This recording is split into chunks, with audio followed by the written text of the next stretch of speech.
someone else's culture.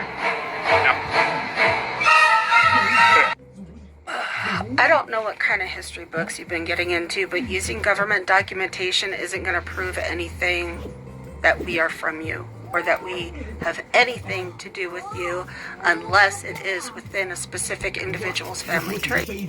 Like, we are our own creation story, and African ancestry is not our creation story, and that's okay. There is nothing wrong with that.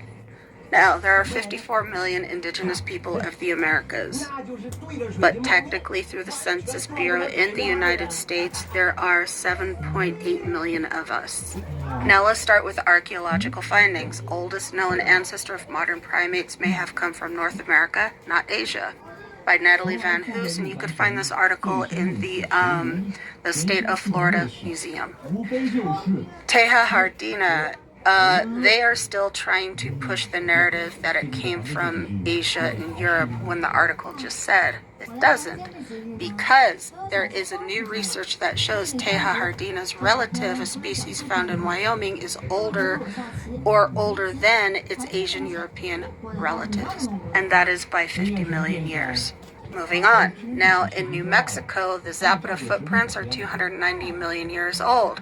Now, let me move on to something else as well. Now, white scientists are saying, oh, it's alleged 40,000-year-old human footprints in Mexico. That is much, much older than they thought, which is true, because they turn out to be 1 million years older than other evidence of human presence in the Western Hemisphere. Now, as you can see here, this is native ancestry, and we migrated all the way to the Middle East and parts of Europe. We stopped there and wonder why.